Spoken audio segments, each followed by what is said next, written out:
7-0 right now? I believe it is. I don't know that Cindy got one in that first game. Actually, I know she didn't. It was 5-up.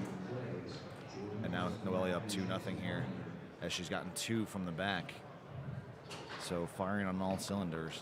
Cindy puts a good shot on goal, but Noelia keeps it out, and that is blocked back in. Cindy Head finally gets on the board. It's now 2-1. That's what Mark's talking about. She's got to eke out a win. In baseball, they call it manufacturing runs. You don't have the heavy hitters anymore, so you've just got to get like one run across the plate as you can, pick it up there with a 5-bar poke, whatever it takes to win. Because Mark, you're a proponent of this, winning ugly. Oh yeah, I love it, man. Me too. It's my favorite. Yeah, it's all like that's the only way I can win. And you watched Moneyball in the last couple months. I like it. It's on Netflix. For those curious. Yeah. Cindy, I thought she was just going to let her rip with her right hand there, but she will move forward. Good tic-tac to the lane. And she's going to show Noelia a different look here. Tries to go into the pull kick. Can't find the goal, but and Noelia gets her as she tries to clear. It's now 3-1, and Noelia, feeling the adrenaline, going to call a timeout. Yeah. Jim Stevens loves a person who uses all their timeouts, doesn't he? So he certainly does. He's going to improve his. And a match like this, I mean, this is a lot of energy on the table. But what you're seeing is Noelia is doing table management. She's not just doing table management, she's doing self-management. Yes. I think she's very well aware of how pumped up she gets, and she knows she needs to take a step away from the table. I know she's ahead 3-1, but you know how quickly these things can turn around, especially if somebody like Cindy. Playing the legend of the game. Those are steps toward self-mastery when you have the presence to take that time out because you know you have too much energy. That's a big deal. Yeah. It is. It is. You remember you used to watch Collignon. Great shot. Oh, beautiful. Beautiful short there from Cindy. I remember watching Collignon back in the late 90s. Well, he'd do this a lot anyways, but he'd get so much energy, so much focus with what he would do. His hands would shake. Do you remember that, Mark? Oh, yeah. Did you ever see that? For sure. It would just stand they were just shaking. Just so much. I wouldn't say it was a negative energy. I have no idea. I can't think in those terms, but you could see the physical manifestation of it. Oh, for sure. His hand would shake like a leaf, like fast. But then what was amazing was, wow, beauty. As Noelia converts, that might have been her first 3-bar shot. It's definitely the first one she scored, and she's going to call another timeout. Yeah. So Fred would shake like a leaf, but then he'd come back to the table and pass on second 9 and shoot on second 17. Yeah, no, that was the thing that was so amazing about it. I don't know if he was like doing like a heat sink, just trying to get that extra excess energy out somehow. Compose.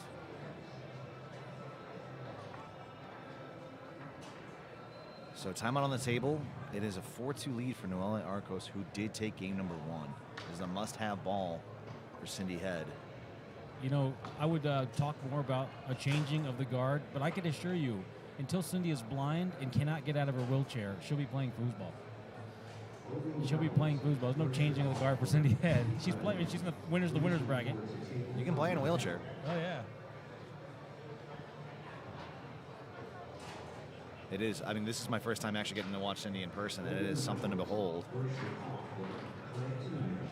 And I had heard of Noelia coming in, but obviously first time seeing her play. As that one finds its way through. Cindy getting crafty. Tries the short dink, but finds the wall. Able to collect the rebound. And Noelia, another good defensive stop. The name of this game in this match has been defense. As right on cue, Cindy, the defensive takeaway, but cannot convert. Mark, and that ball trickles up the table and finds the back of the goal. And just like that, in 2 games, Noelia Arcos is sitting pretty in the king seat as she defeats Cindy Head by a score of 5-2. 10-2. 10-2 when they, Mark, I was just asking, offensively, what Cindy was doing was throwing everything but the kitchen sink, correct? But was there a purpose behind it? Was there a rhyme and reason to what you were seeing? I didn't see one. I just felt like she was just freewheeling, right? So let's look back. She shot a couple of pull-side Euros. She Yeah. shot a tic-tac dink and a couple of reverse pull kicks, with the exception of, and maybe she tried to go push side one time and mis-executed. And so there's desperation. You could see the desperation in her 3-bar, and you could feel it. But gosh, man, she's had such a great legacy, and that's why she's here. She's got third wrapped up in this huge tournament. Right. And let's be honest, it's not over. Yeah. By a long shot. No, what a great play. All right. Well, we'll be having more play here for you at Colorado State on this great Sunday. A lot of other events happening today. Open mixed, open doubles is starting. Open singles. We're going to finish King of the Ring and Queen of the Ring this evening. So stay tuned with us. We'll be broadcasting all day, folks.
Check. Rumor is we're live on YouTube. Live on YouTube. YouTube. What do you know, YouTube started, no, this is not a joke. YouTube started as a dating service. And when they realized, but what people loved, it failed miserably. What people loved was the vignette videos. And now that's became YouTube. And YouTube got bought by Google or whatever. And now it's a bazillion-dollar company. So it goes to show you how far dating gets you. This is the Mark Torres podcast on YouTube, Tech History. Folks, we're at the Colorado State Foosball State Championships 2021 in Thornton, Colorado. Mark, thoughts, opinions, questions, concerns? YouTube. No, just kidding. No, this tournament is amazing. This is my first time here. Oh. And we are not seeing the full scope of all the people here because there's 2 rooms. There's an additional room. Mm-hmm. We have about 30-some tables in this room. I think 35 or 36, and another 30 in another room. Uh-huh. And so double this. There's a lot of people here having a great time. They do a really great job here. So far, I don't know. We're just getting rolling, man. Well, you know, let's talk about this because maybe some of those people out there that just popped in and joined us here this Saturday afternoon, evening, don't know anything about foosball and wondering what they're looking at. Mark, what are they looking at? So there's a game, one of the oldest sports in the world is called soccer. And from the outcropping of that are so many different iterations of how to play soccer, including playing it on a little table with little men and a little ball. And not unlike any other endeavor of any type, mankind finds a way to make it competitive.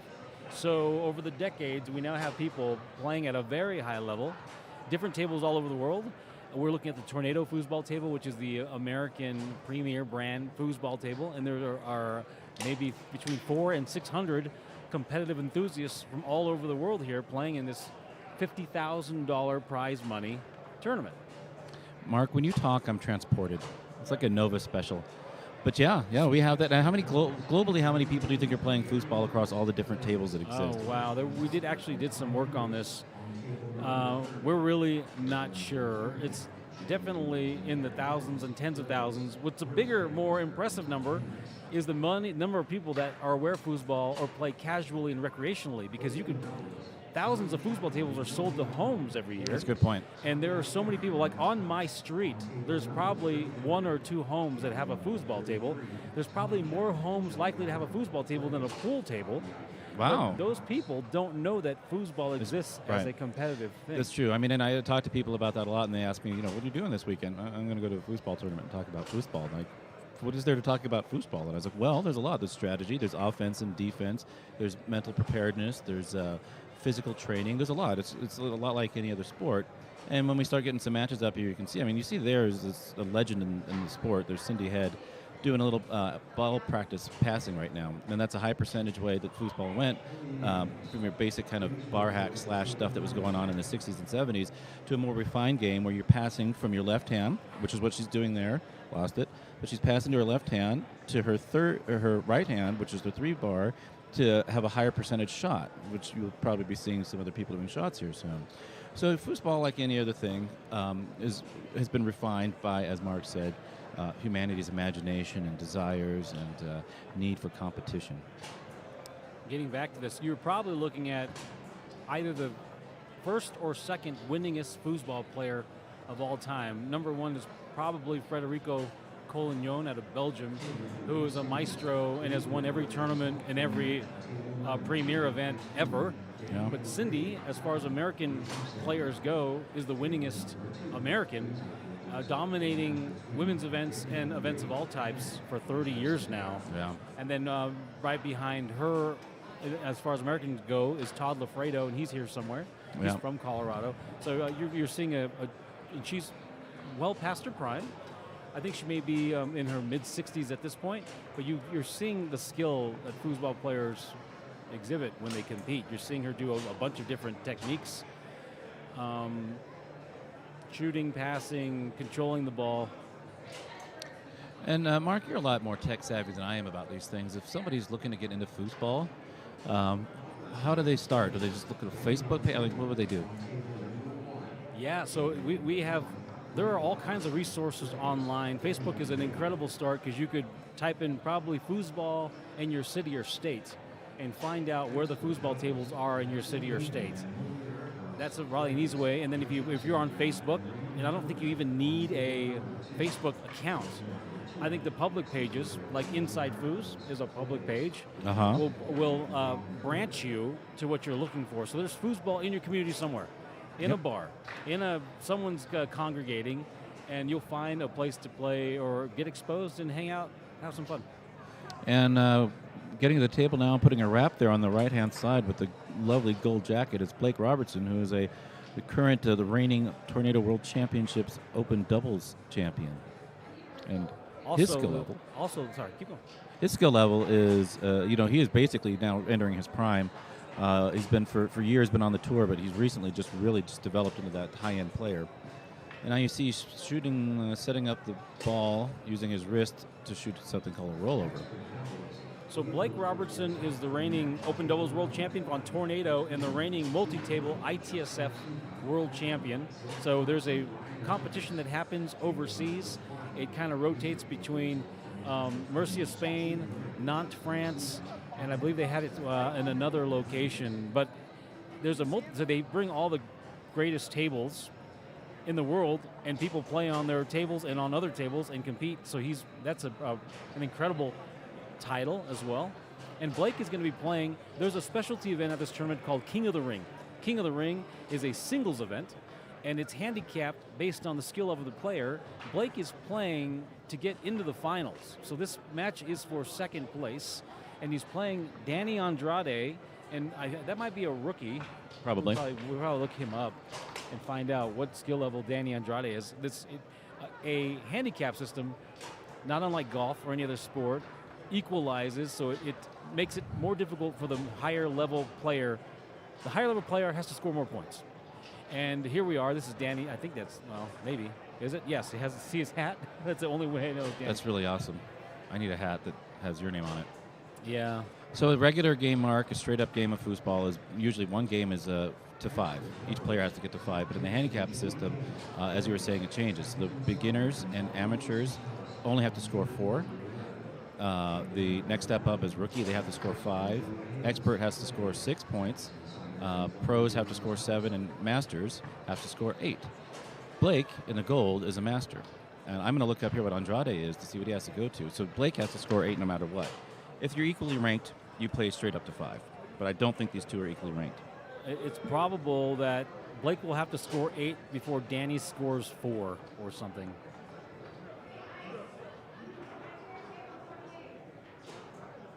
Now, one thing Blake can do is score. He can score quickly and in a flurry.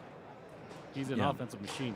Yeah, that's what makes him so good and why he's been doing so well is that his ability to read defenses quickly and consistently adjust when necessary makes him the threat that he is.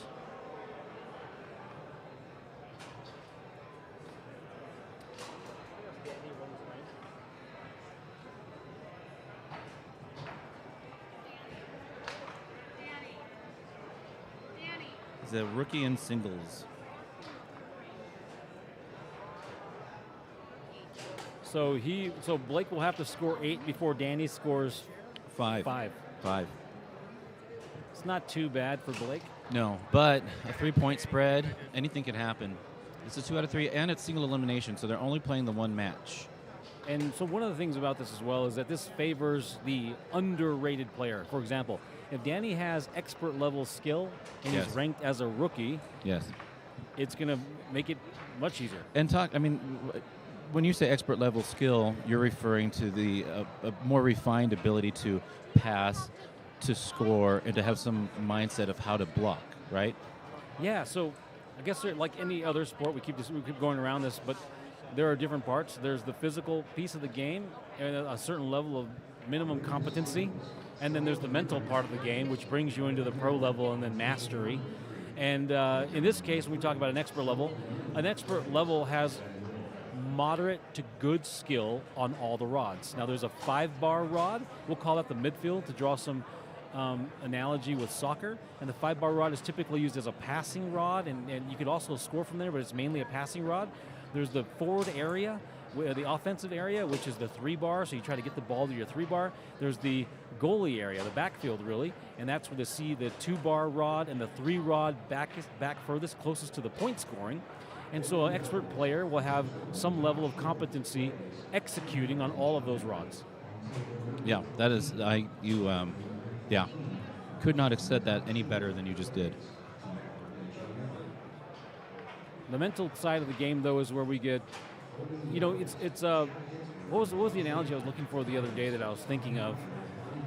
I guess the one that this one is not the most natural one that comes to mind, but if you were to talk to someone who plays football, a particular position like offensive tackle, they have so much language and so many different things that define what they do and technique and all this a dictionary and encyclopedia of detail that goes in how they describe their singular position. The same hair splitting happens in foosball. Everything can be broken down into these finer and finer points, and even more so with foosball because it's a game of millimeters. This game is won and lost on very, very small margins. The ball hitting the rim of the corner. We're talking about a very small ball in a very small playfield with small miniature men. And there's all this minutia that goes into executing. Mastery of the game occurs when you basically have incredible skill on every rod and the mental prowess and the psychological command to control all of that into a winning situation and overcome. Absolutely. And to that larger point, Is there a larger point than that? I don't know. no, Blake was explaining his enthusiasm for this match, I think. Oh, nice. Yeah. He totally derailed me because he's such a good dancer. Never mind. I'm going to tell him that this is on YouTube, so we require more hip thrusting. Hold on a second. Hey, Blake, this match is on YouTube, so we need more hip thrusting. This match is on YouTube, so we need more hip thrusting, more dancing. Yeah. He said, there it is. He's going to This corner of the table that way. he's gonna get his own dance going. Yeah. Just this corner. And then go back to dancing. Sorry. Keep coming. All right, thank you. And now go ahead, keep thrusting.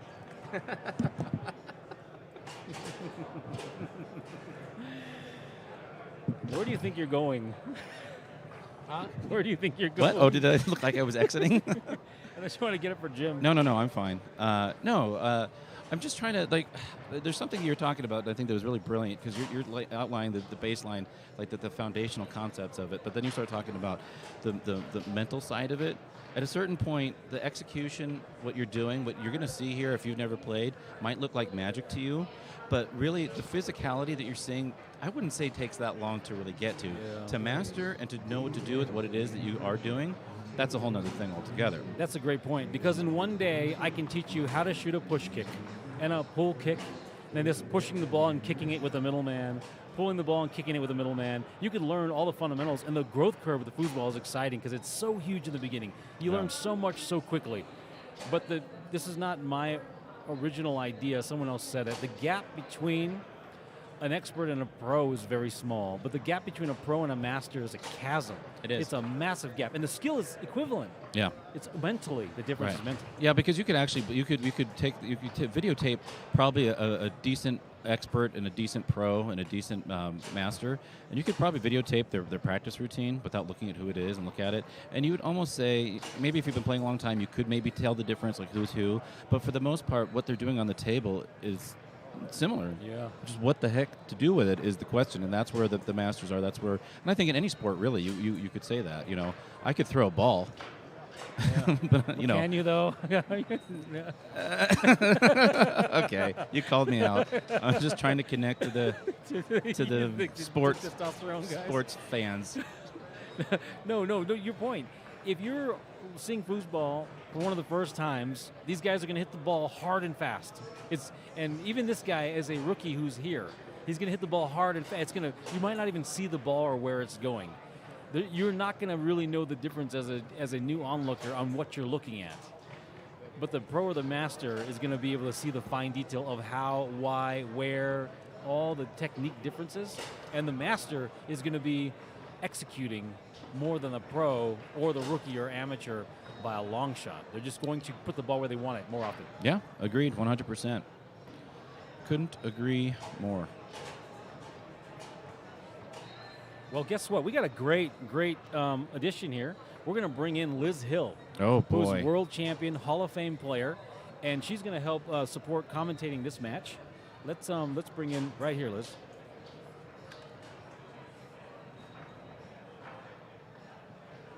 Tapping out. Ladies, oh. I mean, stop it. How Stop cute. it. Shut the front door. Oh, I was going to take a I picture. mean, can I have some of that collagen? Isn't, I know, right? Right. Hey, How Adam. much more? Liz, Yes. how so are you doing? I'm great. I'm super excited to be back up here. Yeah. So what are we doing? Well, what we got here is playing for second, the King of the Ring. Oh. Winners. Well, it's all winners. It's all single elimination. We have Danny Andrade on the right, who is a rookie, ranked rookie. So he has to score 5 a game in this 2 out of 3 set.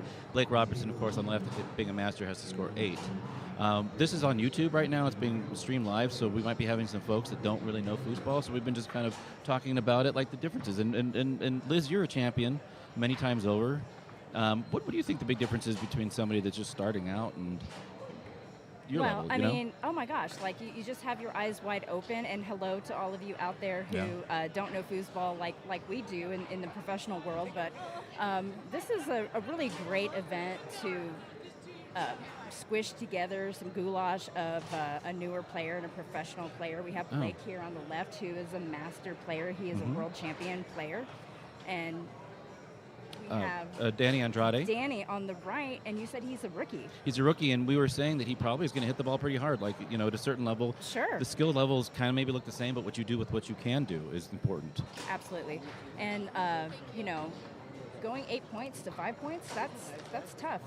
There's a lot of wiggle room there for those 3 points. There is a lot Right. of wiggle room, and even though you have a master on the table, if you have any newer player who has a basic understanding of the game, who has, I wouldn't say master, but who has accepted a good 5-bar series and who understands shot selection, it could be challenging for a master to get to 8 before. Right. his opponent. Yeah. And when you say shot selection, it's a good point to say, because Blake, of course, has a phenomenal rollover. Rollover is this shot that you're seeing here, where he's setting up on what they call a front pin position, that he moves to use his wrist to spin it around. It's not an actual spin, but it generates a lot of power, and it goes fast. And the exceptional thing about Blake and this particular shot is that he is able to look at the hole and choose his shot within a second or two, Right. and execute it. Yeah. He has got some of the best reads in the business, and what makes it so dangerous, Liz, is that he can adjust with his reads. He knows what his opponent's going to be doing. And again, with Danny, he's shooting the same shot, and he actually executed that shot very well. It was a very well executed pull side. So when we talk about foosball, pull side is when you're bringing the ball towards your body. Push side is when you're moving the ball away from your body. So you'll see different shots, but essentially, if you're pulling it towards your body, it's always a pull side, pushing away. Yeah, and and that's basically the basis from, I think, all the offense that we do in foosball, because it's all directional depending on which way that you're going, as you say. You see now, you're going to see Blake set up, shoot what we call a push shot from his 2-rod. Now he's moving to a passing series, transition series from his 2-bar to his 5-bar, and now his 5-bar to his 3-bar, and then looking to set up and score with his 3-bar.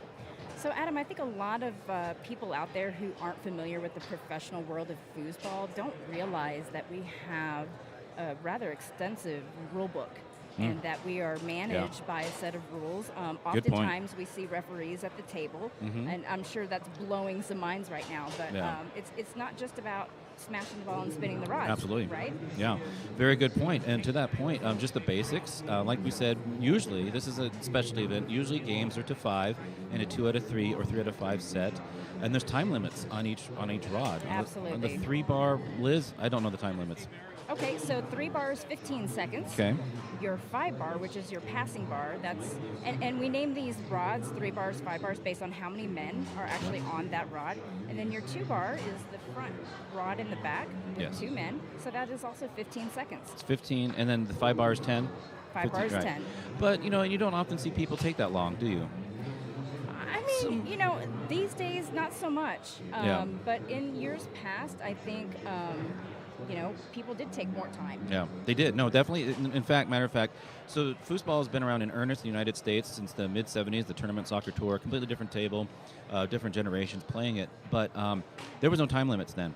So there would be people that would just sit on the ball like literally for a minute until they pass. And that is true. That is true. So it's good to have those rules in place, and of course, it sets a standard for the game of foosball. It makes it professional, and everybody knows what to expect when you understand the rules. So here we are, and Blake is up 4 points. Yep. 4-3. So actually, it's Danny that has the advantage at this moment. He only needs 2 more points. Danny on the right only needs 2 more points. Blake still needs to double his score, get up to 8. So he's got to hold them. And Danny is showing us why he's gotten here. He's got a solid skill set for a rookie. I see the passion and the fight Danny has going on. I think it's probably a little bit of an honor that he gets to play Blake as well, but I think he wants to show him what he can do. Yeah. Right there, he just lost the ball, so you can see that the pressure is there. Blake is seemingly pretty cool at the moment. Yeah. And just executed a great poolside snake shot. Yeah, that's Blake being Blake. So more interesting points here for those that don't know. These tournaments. So we're in Thornton, Colorado, just outside of Denver. There's probably upwards of maybe close to 450, 500 people here this weekend. Danny on the right is taking a timeout. You get 2 timeouts. Each player gets 2 timeouts, or each team gets 2 timeouts per game. He walked away, but he flew here from New York. Blake on the left-hand side, he's coming from Florida. Yes, he's originally from Mississippi. And then he, went to school and now is out of Tampa, Clearwater, St. Pete area. He's been there for quite a while now, but his roots are Mississippi. And so these tournaments draw people from all over the country, and also in non-COVID times, all over the world. All over the world. Yeah. So, Adam, where do you live? I live in Southern California, Ventura, a little beach town, just about Okay. an hour and a half north of Los Angeles. And I'm Liz here, and I live in Oklahoma City, Oklahoma. And I am originally from Tampa, Florida, which is Oh, really? where Blake is Okay. now. So, Florida, of course, fast becoming a hotbed for foosball. has been for decades, actually. Yeah. And now where it's at is like, I would say it's at the forefront, right? I mean, could we say there's a better state filled? I mean, because each state has its own pockets. Sure. Florida feels like all up and down. All over the Yeah. state, and it houses many world champions. The state of Florida, Mhm. and I think you can say that about Colorado as well. I mean, yeah.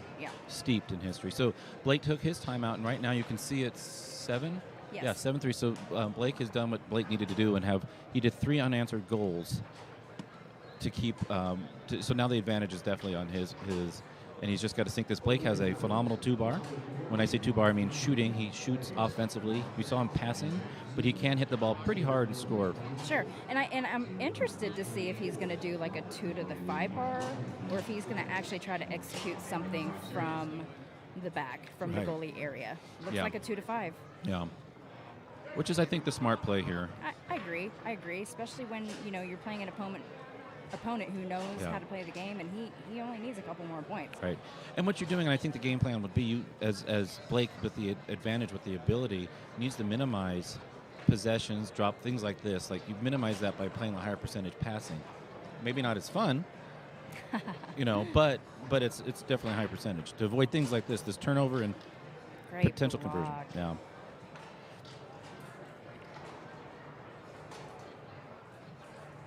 I see some body language that has changed a little bit in Danny. Mm. I think that his fire, Yeah. his wood is wet now. Yeah. No, So that's on my next T-shirt. His wood is wet. I like that. you like that one? I like that. Okay. No, but you're absolutely right. No, I think what he realized was who he was playing, and Blake's making it look easy. He is making it He look is easy. right. And that's what the Masters do.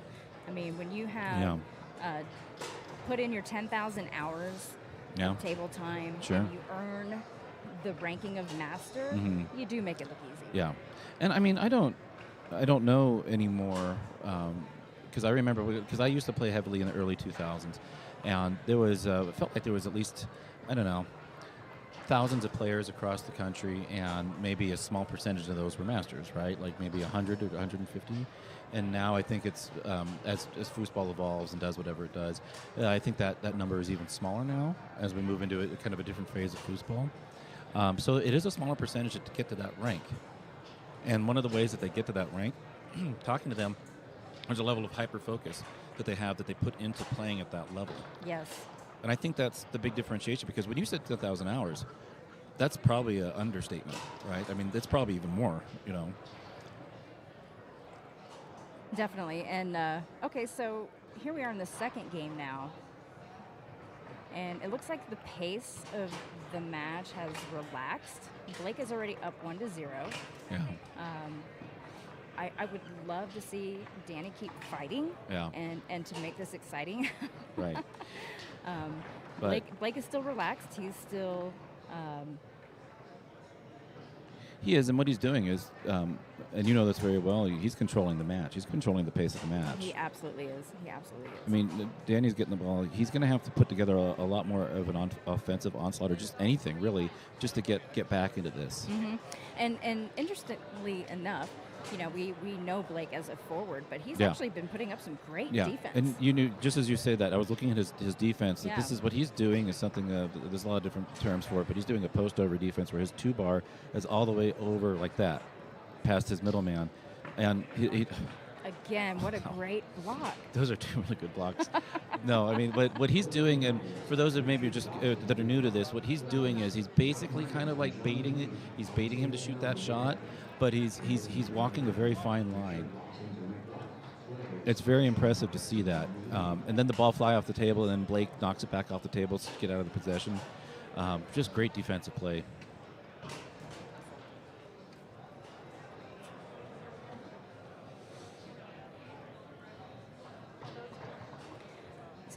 earlier when this match started, you said that we may have viewers out there on YouTube that had no idea or maybe didn't realize that foosball is professional, and not only is it a big deal here in the United States, and we have a professional tour, and it's been going on for decades. That this is a worldwide professional sport. And you have been to Europe, right? You've I played have. in the I have. every 2 years, right? Originally, so we have a World Cup that when I first came back to the tour, and we had this worldwide arena of foosball where countries are competing against countries in an Olympic style setting. Yes, it was every year, and then they did switch it recently to every 2 years, and of course COVID messed some things up, but this is something that we do all over the world. Right, and I would say in a lot of places in Europe, Germany, and it would. I don't want to say it's bigger, but it's maybe more organized in some places. I think it's definitely more organized, and what a lot of people also may not realize is that, this particular table that they're viewing right now, the Tornado table, is an American table. Yeah. But we play on French tables, we play on Italian tables, we play. So the World Cup then it's a multi-table event of I think 5 tables. 5 tables generally. And you have teams represented from as many countries that have the charter. United States, United Kingdom, United Arab Emirates. We have Asian countries. There are South American countries. We have European countries. We have Middle Eastern countries. Yeah. And I believe this tournament that we're seeing, not this event, but this tournament has open events for singles and doubles and mixed, and those are qualifying events. They are qualifying events, and what that means is that if you are here playing this particular tournament, so we're here at the 2021 Colorado State Championships, that if you win, let's say, open mixed or women's singles or women's doubles, that will qualify you to play in a World Cup. In the World Cup. And so event. Next year, they're going to be in Nantes, France. France. We're going back to France. We've been to France many times. That is where the ITSF, where the organization of... Oh, it's from, right? Yes. International Table Soccer Federation is that, yeah. And but you've been in Spain, Murciaga, Spain, and I have been blessed to be on the team 5 times. Wow. Our last World Cup was in Spain, and that was wonderful. I mean, it's just such a blessing to be able to travel to all these countries, and then when you get to do what you love as a sport. And of course, the men and the women had a great World Cup year in 2019 in Spain. Both men and women won the World Cup. And for the women especially, it was bittersweet.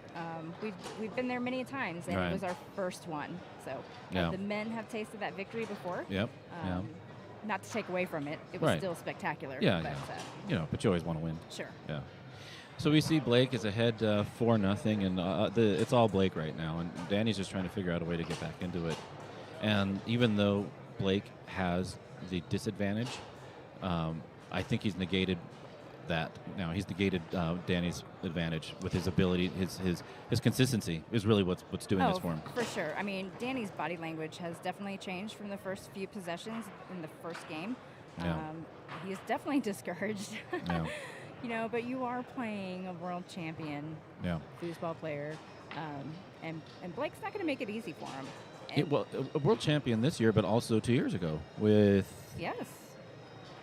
With? Who?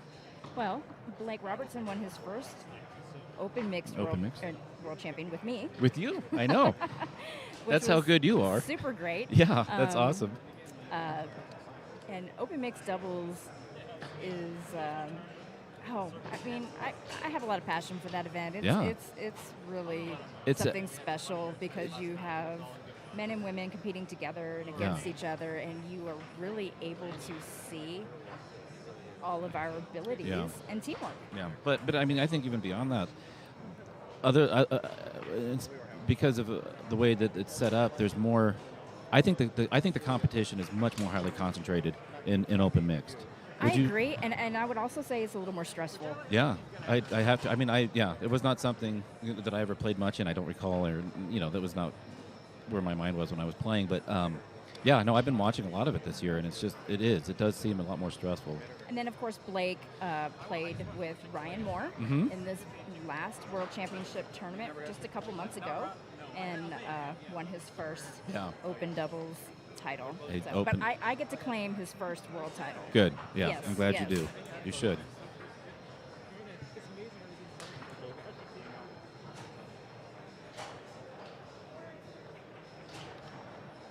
Yeah, Danny's just kind of floundering at this point. I think, and this is a really good point. And when we were talking about this. Mark and I were talking about this. And if you were to watch these two have a practice session by themselves and not know who's who, you'd see they would be able to do similar stuff. Absolutely. But what you do with it is what matters, and you can see the difference now between a rookie and a master. Because I don't think at all that Danny went into this match with any kind of mindset or a game plan. You've got to have a game plan. You got to be like, I've got a 3-point advantage on one of the best players in the world. I'm going to throw the kitchen sink at this guy. That's what I would do. Right. You know. And you're talking about a player here, and when you're coming against a player like Blake, I mean, who you have all kinds of muscle memory. There's presets. It's almost like an office phone where all of your buttons are preset, Yeah. and that's the kind of mindset that a master player has. Everything is so automatic where the rookie is still developing those. Yeah. Yeah. Great sportsmanship there. Yeah. I get the sense that these two know each other kind of well or play against each other, but Yeah. that was a drubbing. That was a class. I mean, if there's no better example of the differentiation between a pro master and a rookie level player than that second game there. Yeah. That second game does not exist in a vacuum. That was set up by the first game where Blake Yes. established what he needed to, and then by the time you saw, I don't even know what Danny was. I think he was shooting banks and Right. I mean, in the middle, towards the middle end of the first game, you saw the transition happening. You saw why Blake is the master. He raised the bar, and it just made it difficult for Danny to keep up. Right. Yeah. I mean, there was nowhere. So I guess when you say raise the bar, another way to say this is that there was nowhere for Danny to go. He doesn't have that reserve. There's no toolbox or whatever you want to call it. And it was. That was a classic display of that. And I think it was even highlighted even better by the format, the specialty event of the handicap, because the masters have to be even more masterful. I like that, Yeah. Adam. I would agree with that, and I think that's a good note to end on. Yeah, thank you. Well, Yes. yeah, thanks, Liz. We're going to pause for a moment and kind of sort ourselves out. I think we're going to be on this YouTube channel for a little bit longer, and you could always come back and watch us again if you want. But we're going to take a little break, and we'll be back with you in a minute. Thanks, Liz. Thanks for checking in.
And hi, everybody. Welcome to Saturday coverage of the 2021 Colorado State Championships from beautiful Thornton, Colorado. I'm Jim Stevens. And welcome to all of you watching live at YouTube as well, as we are covering one of the great events here in the United States, the 8th version of the Colorado State Championships, run by TSK Promotions. And everybody who is anybody in the world of American table soccer is here this weekend. We've got a good one for you on table number 1. We're about to have the losers bracket final of women's singles. And several very interesting storylines in the women's singles competition. Of course, there's one of them there. The lady on the right side of your screen, the greatest lady player in the history of the sport, that's Cindy Head. Noelia Arcos, you saw her on the right side. She won't be playing in this match, but she's going to keep an eye on it because she has won the winner's side, the queen seed, if you will, in women's singles. A young player out of Peru, Noelia Arcos. And she'll take on the winner of this match. That is Yvette Moore on the left side, who just, 10 minutes ago finished off a 2-game sweep of Sullivan Rue. Sully finishing 4th here. And that, again, that's just a testament to the quality of competition here at this Colorado State event. Of course, in Sully's defense, one of the things that certainly factored in was her late arrival yesterday, forfeiting into the losers bracket and having to try to come all the way back through it. She almost did, got all the way back to 4th in a large field of ladies. But Yvette Moore, who is here, of course, with husband Ryan and children. But Yvette, really a player that a little bit underrated, a player that not everyone realizes just how good this woman is. And of course, she just beat Sully in 2 straight games. Sully over on table number 3, almost able to come back in game 2, trailing 4-1, brought it back to 4-4 before Yvette finally able to put it away. Well, this is a very, very solid player, originally out of Eastern Europe, of course, now living in Oklahoma with husband Ryan. We'll wait the arrival of the great one, Cindy Head. And Cindy's got to be feeling pretty good about things. A woman who, and it's a well-documented story, that has had some injuries, had an arm injury, which really precludes her from shooting a pull shot, and so she has to kind of throw the kitchen sink at you from the forward position. But certainly capable of doing it, but here she is with a chance to reach another final. And we're now joined by our good friend Adam Gilson. Adam, this should be a good one. Losers bracket final of women's singles. Yvette Moore versus Cindy Head with Noelia. And I heard you say kitchen sink, so I'm assuming you're talking about Cindy Head. Good call, yes. We saw her playing Noelia for the king seat of the winners, or the women's singles. Yeah. And we were just talking exactly about that. What does Cindy have to do now to win? And it is involved with kitchen sink. But it's a testament to her tenacity, her ability, her decades of experience that she's sitting here playing for the winners of the losers. One of the things about Cindy Head, of course, for years, a dominant player, won everything, and won it just about every year. But, and she won it with a pull shot. She had a very good 3-rock. This was not only was she a great scrapper, a great transition player, good defensive player with a good 5, etc., but she also had a strong offensive 3-row. Well, she doesn't have that anymore, but she still has all that other stuff. Good 5-row, great scrapper, quicker than anyone on the table, at least quicker than anyone we'd seen since now Sullivan Rue, of course. Sully coming along and is certainly in that same realm of great quickness. Right. And, speaking of quickness, when we were watching her and Noelia play, and there wasn't that.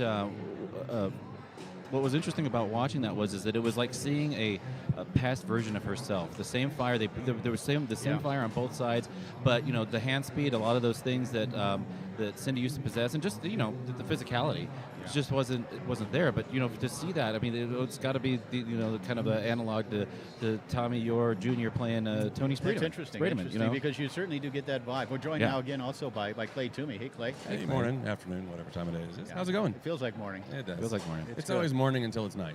Wow. It's no day or afternoon here. We're getting a lot of good ones. That's a good call, though. It At a foosball tournament, that is accurate, no question about it. And of course, we're going out live as well right now to YouTube at Inside Foods TV. So welcome to everybody watching around the world at YouTube, and hope you're going to enjoy this one. Of course, later today, the Colorado Table Soccer Hall of Fame ceremony, followed by the Queen of the Ring and King of the Ring finals. And the King of the Ring final is set. It's going to be Ilya Nikhamin out of New York, I believe, going up against Blake Robertson. Oh, hey. Oh, boy. About that, our boy Blake. Yeah. So Blake, we just got to watch him play for to win that seat. We just got to watch him play Danny Andrade, and before that, we were talking for all those folks out there that are new to foosball or just kind of interested in it. The differences between a pro master player and an amateur player, Yeah. a rookie player, and while the skill set, while the things they might be able to do physically on the table might be similar, how they use what it is they can do is the difference. And we saw that in that match because by the second game, it was 8-0 Blake. Yeah. You know. And it's not only that they know how to use their tools, but they also can use those tools more consistently. Yes. Constantly on goal. Everything is executed at a high percentage, Yep. et cetera. So that's going to be an interesting one. And I was talking to Ilya, who will only be playing to 4 in the final. He said, all I got to do is slop a couple in, and That's the game plan. That's really it. That's honestly the right mindset. It I mean, is. a lot of Yeah. people go into those matches against a master and they think, "Oh my God, I got to score 4 against a master." That's not the not the mindset. You need to play your game, try your best, and also understand that luck can really help you out. Yeah. And so there's no reason to be tentative, and just be aggressive as you can from the jump. Yeah, and before we move on from that King of the Ring final tonight, I also wanted to again illuminate the fact that Blake Robertson. Now, the only 2 great Pro Master players who have won the King of the Ring are Tony Sprademan and Ryan Moore. Yep. Mm-hmm. Right? And now, gosh, we kind of have to put Blake almost Yeah. into the category Yeah. with these guys, right? Sure. He's the next guy down. Blake's there in my Yeah. book. I mean, Yeah, I he is. wrote a book. It wasn't about Blake, but if I wrote a book about foosball, Blake would definitely. I mean, he's been a top player. I've been saying it ever since I've been playing. He's up there, man. All right. He's a stud. Yvette Moore on the left. There's Cindy Head on the right. The winner of this one will advance to the women's singles final to face one of the great stories of the weekend, Noelia Arcos of Peru. And that one's stuffed back into the goal by Cindy, and that's also part of what she has to rely Right. on. Clay, Adam and I were talking about the fact that Cindy really doesn't possess the strong 3-row anymore, the pull shot, etc. She has to find lots of ways to score, but certainly capable of it. You know, the best lady foosball player of all time, the best lady singles player certainly of all time. And the parallel that we were talking about, or I was talking about anyways, Jim, was that she has to manufacture runs like you do in baseball. She's got to play small ball. You saw it with that stuff, and now she got it. She's pull kick, whatever she just did. She's going to do that. She's going to come at you from every angle that she has. Yeah, it was another transition goal. She just kind of knocked it in off the back wall. Iveta will play a more traditional style, a pass and score style. And, Iveta's got a pretty good sparring partner back home, so you expect her game to be high level, and it is, as she finds that far side of the goal to make it 2-1. Jim Stevens, Adam Gilson, Clay Toomey with you on an late Saturday morning here in Thornton. And there's Cindy with a tic-tac pull kick, and if she's going to score from the 3-rod, Look out. Iveta could be in trouble. That one looked like it chipped up a little bit. It did. Here's Head, knocking that one back to Iveta, who will pick it up and look to pass. Boy, there's so much experience on the right side of the table. A woman who has been winning tournaments since the 1970s, starting off on the Dynamo tour down south. Played a little bit on tournament soccer. In fact, I think she came to her first tournament soccer tournament and won. It was late in the tournament soccer era, and it went on, of course, to become a multi-world champion 12, 13, 14 years in a row on Tornado. And Iveta now has cut the lead to 1. It's 3-2 here in the first game. Always gamesmanship, and from what I hear, and this was just after I went to bed last night, but from what I hear, the match against Noelia last night in the Queen of the Ring was quite an interesting one. Noelia apparently playing to the wrong number. Yeah. And they sort of had to reset things, but she still was able to come out on top. Yeah, it was a cluster. A lot of the people in the audience didn't realize what it was. They didn't realize it was a handicap. So they thought she just won at 5. So it was just a lot of different things. A lot of, what do they say, cooks in the kitchen? Mm-hmm. I saw on Facebook people were wanting to know what was the final resolution of that. How did they solve that It problem? was interesting. They went back to the first game, the score of the first game. Yeah. Because Started over Noelia from had there. won the second. She had won the second game. I Yeah. did air quotes for those at home. So they canceled that out. They canceled it out and went back to the score right Okay, that's before. fair. I think that's the right think call. That is fair. And yeah. I actually talked to the man himself, Adrian Zamora, about that, and he said that's. He was the one made the No, major he call. did not make the call. The Okay. tournament director did. Okay. I was talking about that this morning. Adrian Zamora, of course, being deeply rooted in the current rules book that we have Yes. over the years. But he said, yeah, in that kind of situation, especially in a novelty event, a specialty event, it's got to be at the discretion of the tournament director. And he said he thought that was a great call. Yeah, I agree. Yeah, because apparently her previous match, Noelia's previous match against Sullivan Rue, she did play to 6. She was when cognizant. She was supposed to. Yeah. She was aware of the fact that she needed to play to 6. I think there was just, and of course, I believe language was an issue because from Peru, she doesn't speak much English, so she had a translator. Yeah, no, and my sense is she's not out to cheat anybody. No. This is Oh no, they fist bumped. When they played their match earlier today, it was not a grudge match. These were Okay, competitors. Good. That's yeah. good to hear. Yeah. That may not have been the case 20 years ago when it came to Cindy Head. And now look at Iveta with 3 in a row, and she surges ahead 4-3. And again, Iveta, a solid player, really good player, and someone that maybe not everybody realizes just how good she is. Right. This is a woman capable of winning a Tornado World Championship. She did. I mean, they won her won and mixed her husband. doubles. Yeah, they won. I'm talking singles or doubles. Singles, right? Yes. Agreed. Yeah, that's how good she is, and it's great to see her out playing again after winning that mixed doubles world championship. Part of Ryan Moore's triple involved winning with his wife. I mean, what a dream weekend for Ryan, right? Winning at forward, winning at goalie, winning with his wife. Winning designated too, by the way. It was a quadruple, kind of. Yeah. Did he play with Iveta and He did. designated? Yeah. So she won as a forward there too. Yeah, she did. Yeah. Yes, she did. So 2 world championships and designated. Take it for what it is, for the most part, and when it's often played. But still a difficult event. And there's Cindy with a hustle goal again, and she's going to have to live on those. And she has so far. She's evened it up at 4, even this first game. Best 2 games out of 3. The winner will advance to the women's singles final. And stolen away here by Head. This is what she does. She crafts it together. She pieces it together. It's like a decoupage for her. She scores here. Look for the celebration. Probably not going to shoot the pole shot. Back and forth. That slow tic-tac style, and she fires it home to that short corner, and there is the fist-pumping celebration from the greatest player of all time, Cindy Head, who comes back to score the last 2 goals of the game and win game number 1. Clay, what do you think about that the kitchen sink thing that she's doing here that Cindy has to do? Like, I know that you're into stats and numbers, but like, yeah, I mean, you got to do what you got to do, right? Or, Yeah, I am into stats. I'm a nerd. I like the numbers. I think if you can use the numbers to your favor, like for example, if you have a really good pass and a really good shot, doing the same thing over and over, do it. It works. It wins. Fine. If you struggle and your numbers are looking low, then you find something else. And then sometimes the high percentage play is just playing, I wouldn't say funsy ball, but just relying on your reactions and doing what works. Yeah. that is a mind-blowing thing that you just said, that the high percentage play is doing with what works. Because so many of us, myself included, get caught in the weeds of wall pass. That's thinking outside the box. It is. Really is, and Well, it's accurate, very accurate. Your high percentage play might not be mine. It probably isn't mine. And then the same is true for me. Yeah. You've seen me play. I mean, that's my Right. game. It's not a high percentage based on how most people play, but for me it works. Right? Yeah, and it takes us back to our interview we did with Rob Maris last week, where he always has these things he knows that work for him. Exactly. Yes. In certain situations, he can always go to it. It'll always be effective, at least on goal. So Iveta jumping on top 2-0 here in game number 2. She trails 1-0. So is the final of Queen of the Wing? You'll get it. Take 2. You have to put I $1 in say the jar. every time, don't I? You put $1 in the jar every time you say Queen. wing, dude. I don't do it with King. I do it only with Queen. Inside Queen. Foos with Elmer Fudd. That's not very nice. Oh, boy. Queen of the Ring tonight. Queen of the Ring. Noelia, is she in it? She's in the final. Yeah, right? I'm looking that up right now, matter of fact. I was just about to ask if you missed saying Rakovichkova. I do miss it a little. I miss it a little bit. Okay. But you can't say Queen of the Ring. All right, gotcha. And stuck back into the goal again here. That's 2 of those that Cindy has had, and it's now 2-1.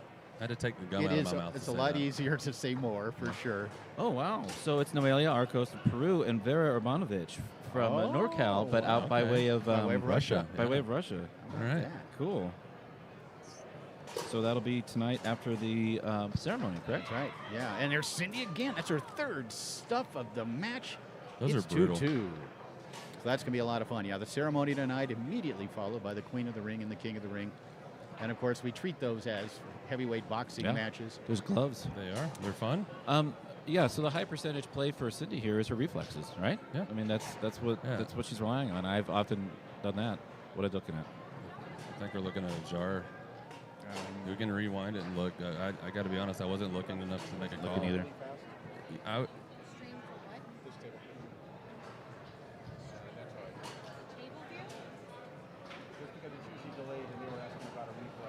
Most people don't know, by the way, that it is literally in the rules that you can use if someone is videoing a match. This goes for table 1. It goes for table 65. if there's video of a match taking place, a referee and/or tournament director can make a call in that moment based on the video. Can also make a call based on what people saw that weren't even playing. I had no idea. Yeah, it's in the rules stated plain as day, and I love it. It's a new rule that was probably 5 years ago. No, I think it's great. Yeah, and originally when I first started doing this, I wouldn't do it because it wasn't available on every table. But I kind of changed as time went by, and we've done it many times. You could be literally a rookie singles, And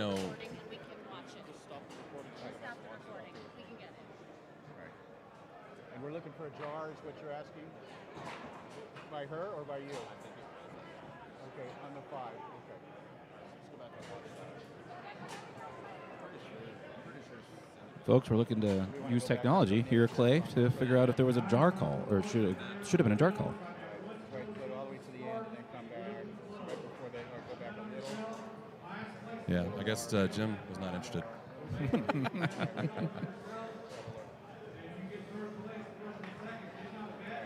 Out of the corner of my eye, I'm pretty sure Cindy jarred her. That was pretty clear to me. Not enough to call there. Let's Look at it. Look at it again. Look at her. I mean, it could have been. Her guy was on the wall. Watch the 3-rod. Man's too high. One more time. No, it doesn't matter whether she would have caught it. It doesn't matter whether she would have caught it. Dude, that's a jar all day. I think it is. Yeah. That's fine. I mean, in fairness, I didn't play in the 80s, so maybe it's not a jar. I don't know. I think it You is. think it is? I think so. I mean, that's just my opinion. Number 5? Look, she hit the wall so hard that it bounced off, and she hit it twice. Put it up there.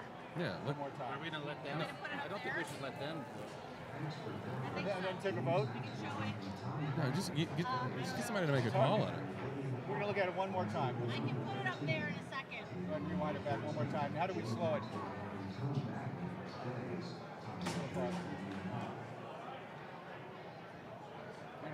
I thought it was in real time too. Can you go back? I just want to look at it one more time.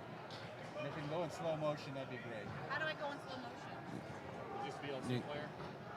I just double clicked on it. I don't know. It's the table literally moves. You need to download VLC player. Gosh, it could have been. It could have been.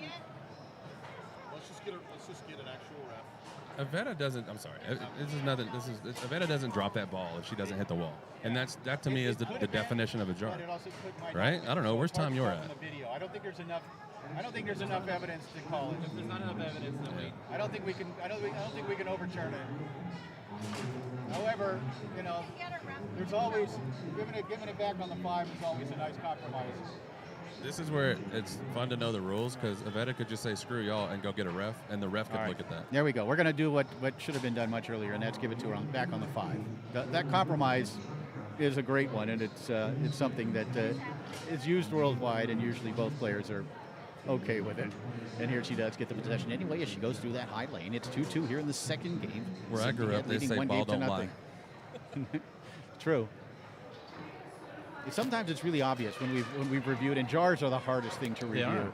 Yeah. But sometimes we can tell, and other times, yes, it probably was, but was it enough to really overturn the call? Right. Tie goes to the runner. I mean, ask yourself this: if Cindy doesn't do that, does she catch that pass? And if so, what was different? Yeah, and I'm not sure she would have, because it didn't look like that was the only factor in her not catching the pass. Well, Think her man was up too high? Yeah, man was up a little too high. Anyway, we have moved on, and it's 2-2. Cindy coming back from goal. And Cindy will take anything and use it, right, for energy. And absolutely, this situation, she is definitely utilizing whatever energy was created from that little conversation. Look at that. She just ekes it out. It is. Can I say that my favorite thing about Cindy Head, and without question, no matter what happens, she's not tapping the table, she's not apologizing, she's not sorry. If the ball goes in, she's happy. I support that 100%. Me too. And it's match point. Wow. And we do know that Clay is a Cindy Head skeptic to some degree. Oh, yeah, that's fair. Yeah. That's fair to say. And I'm a fan of things. Nobody likes everything absolutely, and I love that she never apologizes. No, she doesn't. No. And what I mean by that, to be clear, she doesn't feel bad about the ball scoring on slop, on a stuff, on the. And she'll celebrate all of them. Yeah, Yes, every she single will. one of them, and I celebrate that. That's awesome. Yeah. Talked about it last night, of course. I'm excited about it, about our top 50 lists. And, of course, Cindy's going to be on there. There it is, just like that. Cindy closes it out in 2 straight impressive games. The great Cindy Head defeats Yvette Moore to advance to the women's singles final, and another showdown with the Peruvian sensation, Noelia Arcos. The lightning rod? Lightning rod, yeah. The lightning rod. Folks at home, if you know how to say lightning rod in Spanish, please send me a message on Facebook. Adam Gilson. Lightning rod. I looked it up, but I don't know if... I looked it up, but I don't trust... It's got a lot of R's in it. Yeah. It doesn't roll off the tongue. Well, no, it does. My but tongue. It doesn't, yeah. All right. Okay. So we enjoyed that one. Now we'll have some more action for you here on table number 1 as we continue our free segment at YouTube, along with all of you watching at InsideFoods.com, of course, and thank you for subscribing. And we'll bring you another match here in a minute. One more match for this early afternoon segment of Inside Foods TV coverage from the 2021 Colorado State Championships here in Thornton. We'll be back in just a couple of minutes.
right, there we go. All right, we're unmuted. Sweet, I like it. We're gonna pull up. We're gonna pull up the chat. See if we can get some interaction going between matches here. Adam Gilson, how you feel about it? How you feel? I about feel it? like I don't know how to use a soundboard. Hey, you know I feel what? good, man. You gotta learn at some point. Yeah. No, I'm looking forward to seeing what people have to say. We're loading that up right now. All right. So if you have any questions for Clay, Toomey, or myself, Adam Gilson, please post them in there, and we're going to look it up right now and see what we got. Are we live on YouTube? Or are we live on Facebook? Or are we live on Twitch? Or are we live on? Right now, it's on YouTube. Vimeo? YouTube, okay. So let me go. I'm gonna pull up YouTube myself. Is this Inside Foos? Yeah, Inside Foos. Okay. I see.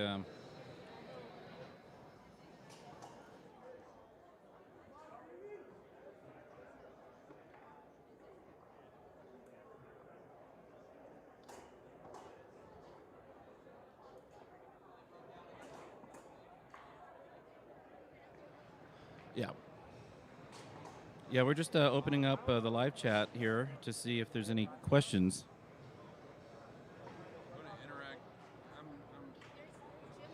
There we go.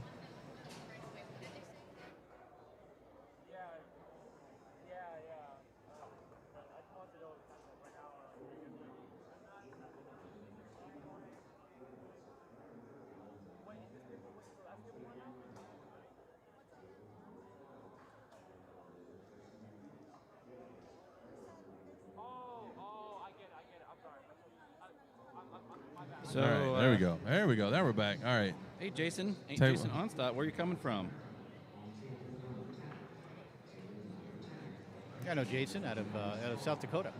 Do you know everybody, I Jim? know he knows everybody. Yeah. Like, that's what I need to know right now. Jason's actually been to Durango. Wow. For what? I stopped in, played some foosball. That's it? He's a truck driver. Yeah. Oh, cool. Okay. Well, thanks for joining, Jason. And you know, folks, we're going to answer a few more questions, and then we're going to through here for this afternoon. But this evening, stay tuned because we will be bringing you the Colorado Table Soccer Hall of Fame ceremony and the King and the Queen of the Rings final. Nailed it. Both of them free here on Inside Foos TV tonight. So you can join us there or watch all the action all weekend long at InsideFoos.com. Subscribe now to InsideFoos.com and get more than 1,500 classic matches, live events, and more. So, All right. Well, all right, more questions. A few more minutes of answering questions. I have a this is timely. This question is. All If right. you only knew what we were just talking about, Invisible Soul. Thanks for the question. What are your thoughts? Anybody can answer this. Yeah. On Tornado not being part of the 2022 ITSF World Championships. Well, let me give you guys. Is that verified, by the way? It's not verified. Okay. No, we did see that. We saw that released by Mrs. Moore, and but we have did a little investigation of our own, and that is not necessarily going to be the case. It's not folks. confirmed. So it is not confirmed. Some folks that are in the know have said that there are still in negotiations, and I would be really surprised. I'll just give my personal opinion, based on experience both with ITSF, with Tornado, with foosball in general, is that the ITSF values the American market and what it means to the sport so much that they have bent over backwards on numerous occasions to make sure, whether it was with Fireball, whether it was with Warrior, or with Tornado, to make sure that there was an American presence at the ITSF World Championships. It would be very difficult for American players to go over there knowing that their home table would have to be Leonhardt, Bonzini, whatever. It would not be an easy decision for many players. So I would think that despite what we heard today, and no disrespect to anyone, that things could change. And I would still expect that there's a strong chance that Tornado will be involved, or an American manufacturer at the very least, and I have to think that's Tornado. So we will see. Theoretically, if that decision were made, where would be the most reputable source for that information? Who should I follow? Who should I listen to? Who should I look for? Who's going to tell me that, and I know it's good information? Yeah, I think, and not to be self-serving at all, but I think that's probably going to be Inside Foos. I think with Mark Torres and the way that he covers the sport, and with what Inside Foos does on a regular basis, I would think that when this information is released, and we do have sources inside the industry, I think when that information does become confirmed one way or the other, you can rely on the information that we will provide, because we will make sure, we will vet it, we will make sure the information is accurate. Not to say that this isn't. This is coming from one perspective. Maybe a little earlier to make an announcement of that sort, though. Yeah. Wow. Thank you for that, Jim. We have GR saying hi from Italy. Hi, Hey, GR. how's it going? You have any other questions or anything? Anybody else? Questions? Who? I have a question. Who do Yeah. you want to hear from in the foosball world? Look around the room right now. Who do we like that we never really get to hear from? You mean like for like a shooting the shot Anything? episode sort of thing? Yeah. That's a good question. Yeah, because it's easy to take, cherry pick from the top players. Ryan, Tony, Todd, Yeah. Rob, Blake, all these guys are more than willing to sit down. There's some super interesting amateur expert players in this room. Mm-hmm. If we just kind of like look across the room, who do we want to hear from? That's a good question. Yeah, that's great. And so go ahead and offer those up, folks. Anybody Yeah. you'd like to hear a play interview or even have as a guest up here in the booth. And meanwhile, we can field a few more questions about the sport, about this event, and anything else, about Adam Gilson's personal life. Ooh. Clay will not divulge anything about his, so don't ask. Yeah, I'm very private. Nobody knows anything Nope. about me. But But Can't if I Google did, it. I'd write a book about me. There you go. So- What would you name it? What would your book called be called? It's actually, I do have a whole thing in my head. My autobiography would be called Adam Gilson, A Fistful of Cheese. Oh. And okay. the sequel would be, at the back end of my life would be Adam Gilson, A Mouthful of Wine. I think that sums me up. I don't think I need to actually write it. I have another book. I've only got the title, but I am working on a second book. It's also nonfiction, not an autobiography, more just some thoughts and random things that are inside my head. And I've got the title of it, and the title is Rhetorical Questions, and the subtitle is Who Needs Them? That's great.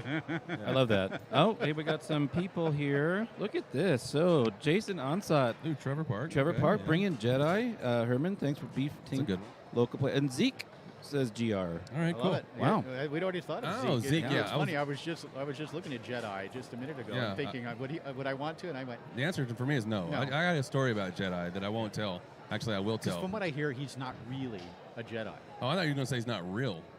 I'm glad there was the rest of that sentence. Yeah. Yeah, because he is real. He's real. But he's not really a Jedi, though. Physically, not a Jedi. That's what I've heard. Not a Okay, Jedi, it's yeah. great to hear it confirmed by you. But Mr. Cervantes is, in fact, an actual Zeke. Yes. Yeah, I'm looking at the chat here. And next time we do this, we got to start. I'm glad you said this, Clay. Let's do the chat while we're chatting because it's Yeah. really conducive to this. But Here we there are. we have people saying there. You see, Adam, he's actually looking at the chat as That's we speak. So me live reading your chats, folks. Yep.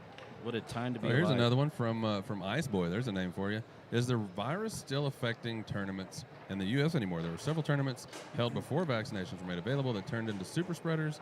Are things better now? We're still having them. From my perspective, and it's just my perspective, if you look around the room here, you don't really think much of what's going on with regards to the virus. no, there's zero evidence of it. Very, very few masks and not a lot of social distancing, although things are maybe a little spread out in previous years. Of course. But in the state of Colorado in particular, we have seen an upswing of late. And so I guess it remains to be seen, Yeah. 7 to 10 days after the event, Yeah. we'll find out. Right. I can say from past events, there have been the most that I've heard is just on Facebook, people saying stuff, and you can take it for what it's worth because it's on Facebook, which is the future's version of a chain letter a lot of times. So if you hear reputable information from people who are involved, I'm not going to say that's wrong. But if you're just hearing, well, I heard this, Uncle Papa told me, blah, blah, blah, then it's not necessarily going to be true a lot of times. And you know how Uncle Papa goes. Uncle Papa is the least reputable player in all of the foosball community. Yeah, I can't think of a worse amateur out of southern East North Texas. Yeah, look Southern who's here. East North Texas. All right. There they are. Oh, Well, that's Yeah. my family right down there in front of us. Oh. That's my daughter Ari on the left.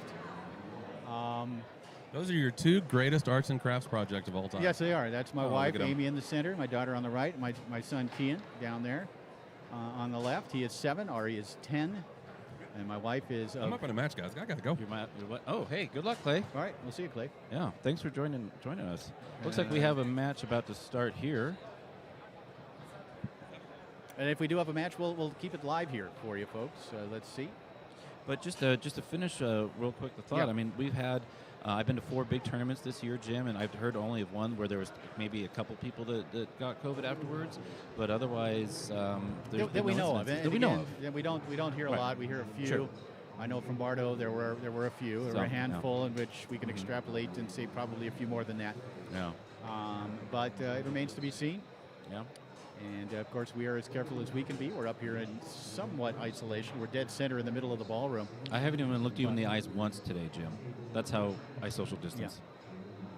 Yeah, I think that's accurate, too. Emotional toll. We have coming up. Actually, do we have a match called on table I don't one? think it's called.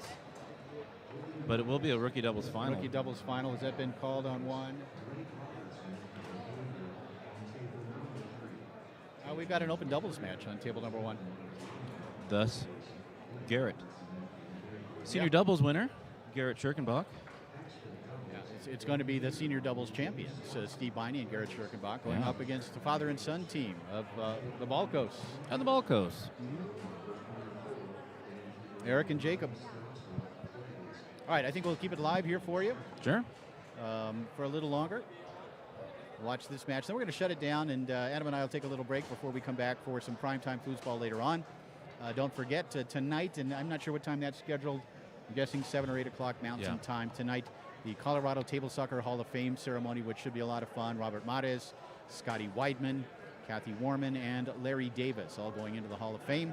And then immediately following that, and we'll keep it live for you, free at Inside Foods TV, and of course, at InsideFoods.com as well. And you can watch all the matches this weekend at InsideFoods.com on 3 different tables, 3 different streams. But we'll have that for you tonight as well. That should be a great show. It always is. A Hall of Fame ceremony followed by the King of the Ring with Blake Robertson versus Ilya Nickerman, and the Queen of the Wing. I said it again. I can't help There's it. another $1 in the jar. Queen of the Ring. Yeah. And that's Noelia Arcos, who is maybe the biggest story of the weekend so far. And she is going up against is it Vera Urbanovich? Yes. Yep. Out of Northern California by way of Russia. Yeah. No, that's going to be exciting. And it looks like this match will be starting soon, but we have one more question. Yeah.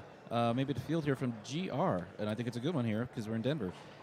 Is Todd Alfredo around? My 10-year-old son, Luca, is a massive fan of him and would love to say hello to him. Todd is around. He's a difficult guy to get in front of a microphone or camera. I can tell you that much. I know Clay Toomey would love to shoot the shot with him. Yeah. And we'd love to have Todd up here. And we will effort it. I'll give you that. We will effort it to try to get Todd on the air. He is here this weekend and sporting the heaviest beard I've ever seen on Alfredo. Yeah. And so if we can, we will. But we will certainly let send the Todd message know along. that Luca's a big fan. Yep. Ice Boy says, thanks for the answers and thanks for the stream team. Well, thank you, Ice Boy, and thank you for everybody else for joining us. I believe we're going to do one more match here. We'll do an open doubles match, Cool. and then we'll send everything back over to InsideFoods.com. And man, are we getting a lot of matches at InsideFoods.com. You know, already now we have more than 1,500 matches on the site, going all the way back to 1993. And I continue each week to try to post a classic event. This upcoming week, we're going to have the 1998 Tornado World Championships. That was Frederick Collignon and Todd Alfredo's first win. It was back in Fort Worth, Texas, now 23 years ago. We're going to post that one. We've got matches, ITSF matches, classic ones being posted consistently as well, along with these live events. And we are going to get a lot of footage out of this event, folks. Yeah. Oh, yeah.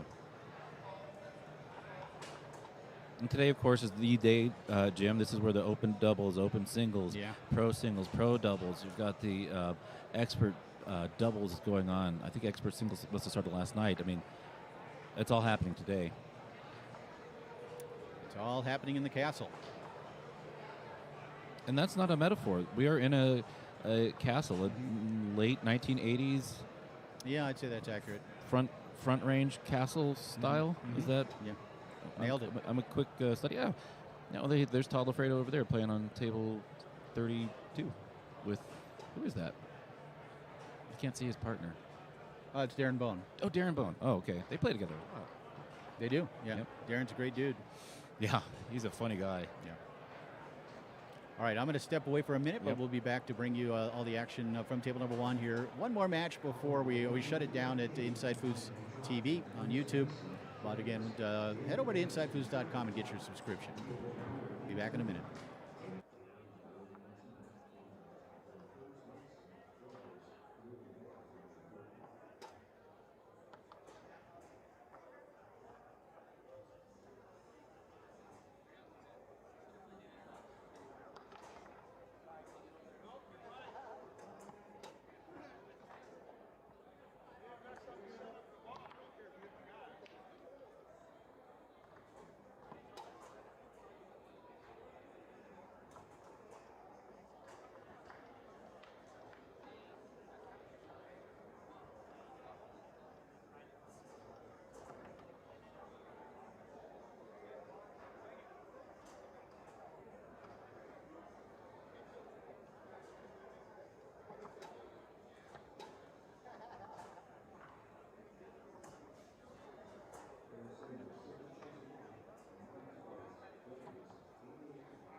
All right, for those of you watching it inside Foos TV on YouTube, we've got one more match for you before we shut it down for at least a few hours, and then you can join us again tonight for the Colorado Table Soccer Hall of Fame ceremony, where we will induct 4 legendary names into the legendary Colorado Hall of Fame.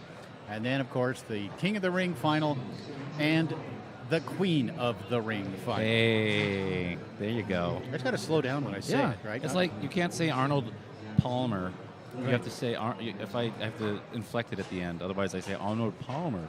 All right, here we go. An open doubles match in the round of 64. That's Jacob Balkos in the forward position. His father, Eric Balkos, at goal. And on the right, this weekend's senior doubles champions, the great Steve Viney, the Hall of Famer, in the forward position. Garrett Schirkenbach at goal.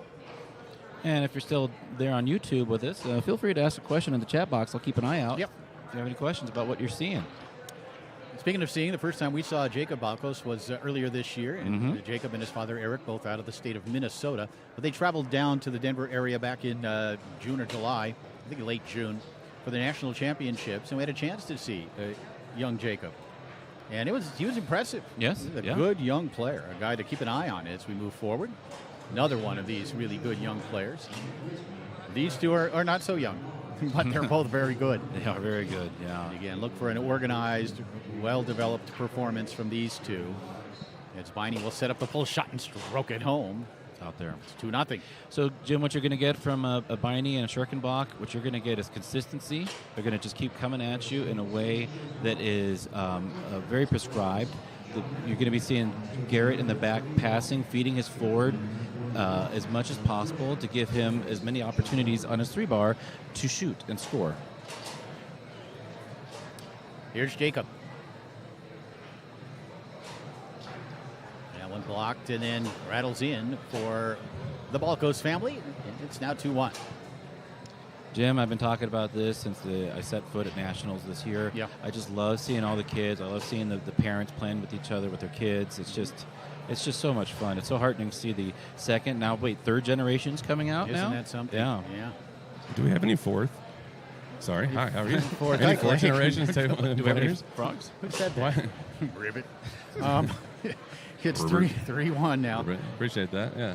I'm not insecure or anything. All right, gotta go. No. Back. No, I don't think so. I don't think we have fourth yet, do we? I mean, we do have the more children who aren't playing yet, so I guess they don't count. But they would be third. Yeah. And if your son plays, he would He'd be be third, Yeah. And theoretically, he wouldn't. Killian Collignon would be third generation. yeah. But fourth, no, I don't think we have fourth yet. At least not in this country. Internationally, I bet there's one somewhere. We'll put it I'm that sure. way. 3-1 lead early on for Steve Viney and Garrett Schirkenbach. Open doubles action in the round of 64.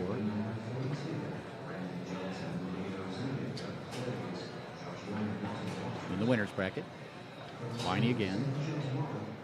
One thing you know with Steve Viney and Garrett Schirkenbach, doesn't matter who they play, doesn't matter the opponents. They will certainly scout them. They will certainly have game plans for individuals, but they're going to play their A game. They're not going to goof around. They're not going to play around. They're going to bring it, and they have so far. You're in this first game. Boy, Steve Viney just looks so sharp this weekend, doesn't he? Yes, he does. After his win, I mean, he's won a lot in his lifetime, but it had to have been something special to win with his buddy Garrett in senior doubles yesterday. Yeah. And senior events these days are tough. Yeah, they're loaded. Yeah. You know, Jim, you mentioned that about, they're going to bring their A game. They're not going to mess around. And as a newer player, I clearly remembered when I played a top player, I absolutely loved it when they did not mess around. I felt worthy of the challenge. Yeah. I still remember to this day when I was an amateur playing against Terry Rue in open singles at Nationals, and he did not mess around. And he's somebody who has a really good, fun game. He could have rollerballed me and still beat me. But he didn't do that. He just he took it seriously. Showed you the respect, really. And he beat me in 3 games. It was not close, but I felt like, hey, you know what? I belong here, and I love the way that felt as a new player, as a lower ranked player, however you want to call it. It's nice. I like seeing the top players do that. And it's also good for you. It's also good. And Terry knows, or any of these top players know, that giving you their A game is going to make you a better player. Exactly. In this case, 2 better players on the other side of the table, and Jacob and Eric Valkos. That's something Tony does too. I've seen him play beginners, and you'd think that he had money on the line. Yeah. He does not mess around. And then you'll see him go up against some top pro masters, and he'll bring his funzy game and still win. Yeah, go figure. Yeah. But there's something to that, though, because there's so many variables involved with newer players. The match can get away with you kind of quickly. So you do have to bring, I think, that level of heat that they're capable of doing. I actually made a comment after that match to Terry. I was like, "Man, dude, you put it to me." He's like, "I wasn't going to mess around." He goes, and he gave me a compliment and basically said, like, "I'm good enough to beat you, and you're good enough to beat me if I just mess around and don't care. Like, you're good enough to accidentally win if I don't care." Right. And, we talk all the time about one of the great attributes of being a champion is consistency, right? These guys are so consistent. And part of developing consistency is playing the same level of game against everybody, every ball, every match. And that's going to start with those kinds of matches in the round of 64, round of 32, where you're going up against lower-rated teams. And there is Steve Biney closing it out with a pull shot down the middle. It's 1-0. And by the way, if you are a beginner, if you're a rookie, if you're an amateur, even if you're an expert, and you go against one of those top players and they just beat the living daylights out of you, don't be discouraged. Right. Find out what they did that was so awesome and come back next time and try something different or get better at the things you can do. Don't let that be a sign, "Oh, I'm not good enough to play foosball." No, you're at the early part of your game. What you have to talk about, and what we're talking about, is the losing is information, and there's nothing wrong with it. We all lose. You have to lose, and losing is a little bit of information. You take pieces from it, and you're using it to make a bigger puzzle. You're piecing together a puzzle of what worked for you. What's your game? What can you do here? And it's going to be great for the Balcos here to really figure out. He's got skill. He's got talent, but you have to put that up against this wall of there's a clarity of purpose on the right hand side. Right. They know what it is they need to do to win. And that's what he needs to be learning with Eric. Eric's the forward, right? The forward. No, that's Jacob is the forward. Cool. Yeah, Jacob. And it's always, we're constantly learning by doing. Yeah. But here's the other thing, and this is something, it's a double-edged sword. It's in this sport, in foosball. Anybody can play anybody, right? The first tournament you've ever played, you can come in and play the best team in the world, right? Yeah. Not very many other sports, if any, where you can do that. Now, and that creates two things. Obviously, in some cases, you get your butt kicked, get killed by this top team. It motivates you. You learn from it, like you guys just talked about. But in other cases, it's overwhelming, right? It's like, I don't have a chance here, Yeah. And so that's the double-edged sword of this. I'm not sure I'm a big believer in that. It is how it is. It's an open event, right? We have attempted over the years to have qualifiers and qualified to reach that final bracket sort of thing, which maybe I agree with a little more. And, of course, everyone knows I'm a big fan of the Swiss system, which sort of takes care of all that, right, with those qualifying rounds. Jim, I'm a fan of anybody being able to play the open events. And it's one of the things we've had a lot of conversations about. I go back to my first tournament ever, Texas State 2014. I hadn't even played a DYP at that point. Literally my first tournament ever.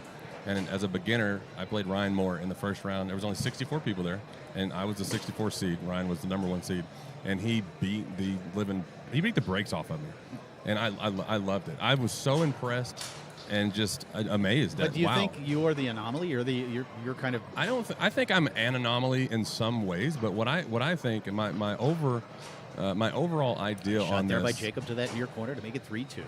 And the main thing that I think, the reason that I disagree is I agree that it can be discouraging and cause someone to quit. And to that person, I say, hey, just don't play open events. It's not made for you. But if you want to learn, if you want to be in the pool with the greats, you know, then get in there and do it. You should. And if you're discouraged and you quit, I got to be honest with you, I'm okay with that. Yeah, sort of weeding you out, strong, survive, all exactly. of that. That's my mentality. And the other thing, and we'll close this out. Right now it's 3-2 in favor of the Balcos here in this second game, 1-0 lead for Steve Biney and Garrett Schirkenbach. But the other thing, too, is these days, the open events aren't part of your package if you're a rookie, amateur, etc. You have to opt in. You have to make that decision. And that I love. And that, I think, kind of cleans this whole argument up a little bit. Right. So we're okay where we are. I still love the Swiss system. Me too. But I don't mind this as well. Maybe there's still a few too many events, including forward shootout. Yeah. If we call that an event. But I don't have very strong feelings either way. I call it a placeholder. It kind of is. I mean, hey, they're having forward shootout. I got to make that event. I don't think that happens. That's not something. Nobody at home is asking, hey guys, who won the forward shootout this weekend? Oh, look at that big long pull shot from big Steve Biney to even it up at 3. Again, Steve's execution to the long hole this weekend is as good as I've seen it in a long time. Very consistently dead man long pull shots from Steve Biney. Back comes Jacob Balkos. That one off the corner of the goal. Rebound picked up. And they're smooth. They don't have any hitch or anything like that. It's just really, really clean. The other thing, too, maybe, Steve retired a few years ago from being a police officer. And you talk to him about it, and he'll tell you, you can't really talk to you about it too much, so he was probably more than a police officer, undercover, whatever. Been there. The other direction, but been there. Yeah, the other side of it. I've been undercover myself a little bit. But maybe, he's got a lot of time in his hands, and he's obviously spending a good deal of time on the table. We talked about it yesterday. It's quite obvious that Steve Biney is putting in the time. And in anticipation in many cases, especially with the seniors, of the World Cup next year. And again, with some of the news we've heard today, or some of the speculation today, we'll see how that all plays out. Again, if you haven't heard, that there was an announcement made that perhaps Tornado would not be involved with ITSF events moving forward, or at least in the next year. And I think I don't think that decision has been made. From what we hear, the United States Table Soccer Organization still talking with the ITSF to see what can be done. Again, the ITSF very motivated, very much wants an American presence at that great event in France next year, and something will be done. We'll see what happens. So just stay up to date on everything that's going on by being an Inside Foos subscriber, or just paying attention to the various platforms that we do post on. And there's Jacob getting that one through. It's 4-3. I gotta say, I really want to see the Balkos family on the left take a game. Yeah. I want to see this, and even though that wasn't a clean shot, he tapped the table. That'd be a tech if I was writing the rule book. That's a different story. I really want to see them win this game, and that's not obviously nothing against. Would there be a warning? Would you say first warning for table tapping? Actually, I disqualify him from the whole event. You just go home. Right there, first table tap. No refund. I'd let the TSA know about them when they come through the airport. Have them harass them a little bit. That's how strongly I feel about table tapping. I don't disagree. By the way, 3-3 on the 3-bar. I was expecting you to give your timeout. Well, we were having a conversation, sermon, so let's focus in. And here is Steve Biney setting it up, stroking it home to make it 4-4. All right. They have both of their timeouts. Did they call one at some point here? Yeah, I do know that Jacob and Eric both do watch Inside Foos. Yeah. Well, I'm hoping that Jacob has switched his offense a little bit. He's starting to move the ball around. He's walking the ball, and I didn't really see that with that attempt. It rattled in on to get them 4, but I got the sense that he wasn't really paying attention to why he was walking the ball around.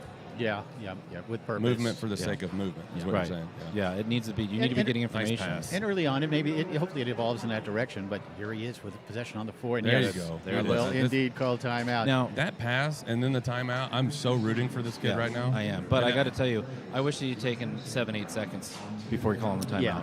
And he did just look up here. This looked right up here at me, as if to say, "I'm giving a thumbs up." It's better to call it after even 1 second than to not call it. But I agree. Right. Let's let him work a little bit. Yeah. But that's going to come to it. Again, it's a work in progress. Yeah, that is. Can I tell you that right here at 42 years old, if I'm in that position, I call the timeout immediately too, because I know my impulse control is not always there. All right. And if I walk, if I see something that I think is easy, I might get sucked in. For sure. To a bad decision. Not speaking for him, but that is what I would do.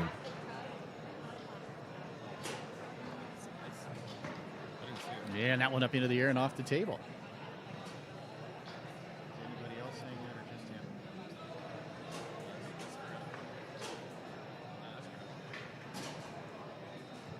him? 4-4, second game. 1-0 lead for Steve Biney and Garrett Schirkenbach. I love these kinds of matches. Yeah, a good, solid pro team, master team, going up against a hungry young team, playing the game the right way, competitive. Mm-hmm. Learning fundamentals. Wow. And they're going to school here in this match as well, which we know is great for these two, for Jacob in particular. Beautiful pass for Schirkenbach to Biney, who sets it up. That long pull shot blocked by Eric and taken away. Nice work there by the senior Balkos.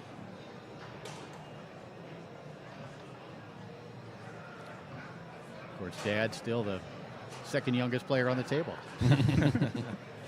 Have we confirmed whether or not Biney and Schirkenbach are the tallest team in the Ever? room? Or ever, too, yeah. In the room, for sure. It's for sure in the room. Yeah, and there is Biney going down the middle, so Jacob had a chance at 4-4, did call timeout, did put a shot on goal. But it's Biney who gets it, scores it, and gives his team a 2-0 lead. What advice do you have here to a young player / team who had a chance there? They were up 4-3. They could have taken that game. They could have. And the advice that I would have in the moment is to forget what just happened and just do from a clean slate. Because very often I think a lot of people at this level that are still trying to figure themselves out, figure out what they can or can't do, and put everything together, start thinking to themselves, maybe you start overthinking it. And you just got to start from a clean slate and a ball. Dana Marr out of Northern California, great player. He's always told me each ball presents a whole new reality that can be happening right now. Yeah, and if you're in the habit of doing that each ball, for sure. But it is difficult emotionally oftentimes, knowing you had a chance, you didn't take advantage of it. Oh, what a play by Schirkenbach. That bouncing ball was going to go back to Jacob. Instead, he sends it back the other way and in. Great play by the veteran Schirkenbach. So maybe, getting into the habit of treating each ball individually answers that and allows for it. And it looks like he has come out, Jacob in particular, focused, not rushing, still playing his game, and drilling it home here to make it 1-1. But that is the challenge, and you do. Again, these are long matches. How often have we seen a team fall behind 2-0 and come back and win the match? Quite often. For someone like me who goes, I don't lose. I win or I learn. Sometimes I win and I learn, but if I lose, hopefully there's something to learn from that. So if we find ourselves in this position this game where he's 4-3, if he totally forgets the last game, does that serve him at all? Or is there something that he could bring into this that would help him in that moment, or am I overthinking it too much? I think I would be saying that you'd be overthinking it. Fair. I'm not saying you don't want to learn from the past, but I think more just kind of the energy that you might have had from that loss and how that gets in your head. But it is true to that point. Maybe if he'd taken more time with that timeout before calling that timeout and looked at the defense a little bit more. Who knows? These are variables that we can go down the rabbit hole of. Schirkenbach has both of them for his team here in this third game. That one off the outside wall, nicely done by Garrett, who generally isn't looked at as a scoring goalie, but certainly can get it done on the offensive side. His name is not Schirkenscore. Oh, gosh. Schirken block. Yeah. Okay. He sure can. Sure can pass. He sure can pass. Yeah, now that could be his name. Yeah. And this team, though, they have such great chemistry together. Of course, they've played together quite extensively. Yeah. Gold medalists in 2019 in Spain and senior doubles. Best senior team in the world, period.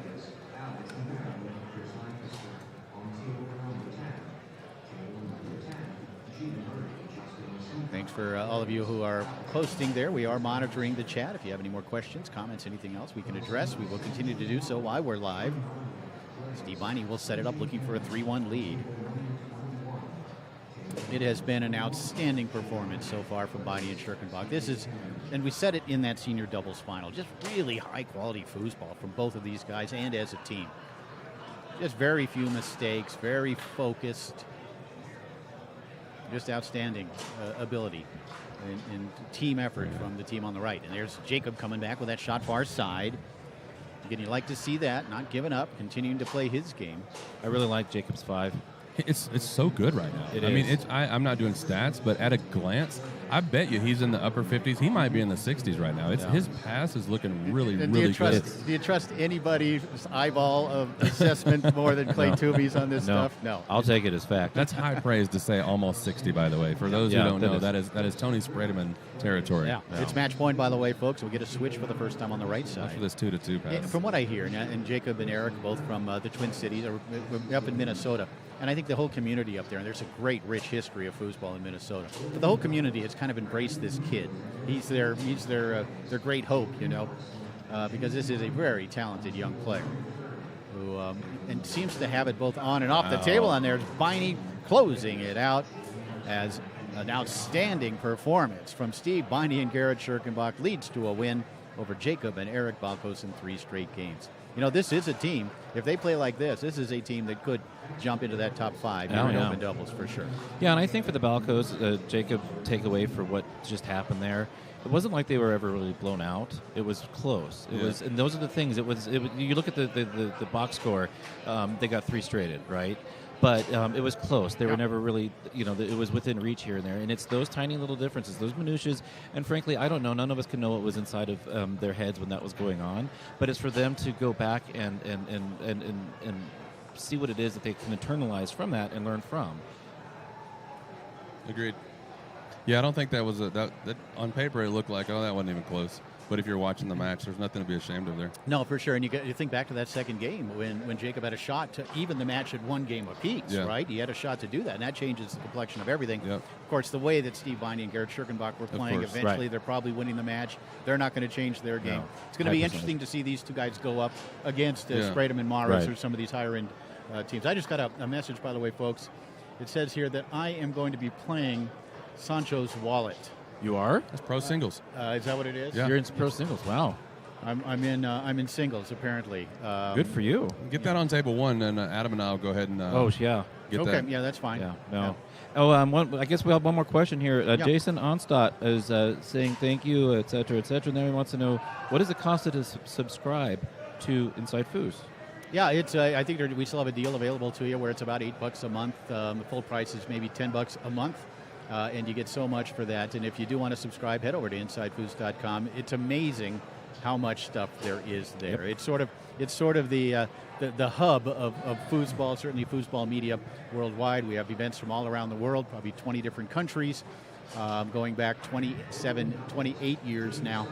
And it's, of course, live events and everything else. And this weekend, you're going to get wall-to-wall coverage with Adam and Clay and Mark Torres and Keith Glenn, Liz Hill, our team of commentators. It's really something. It is a lot of fun to have a team of commentators. So, all right, great job, guys. And remember, everybody here, keep posted. We will have an announcement again as to when we will be live at YouTube on Inside Foos TV for tonight's Colorado Hall of Fame ceremony, which is always fantastic. The great Mike Bowers will be here to help host that with me. And then, of course, the King of the Ring and the Queen of the Ring event as well. So, all right, folks, thanks for joining us, and we'll see you a little later on. Jim, there's another question I'm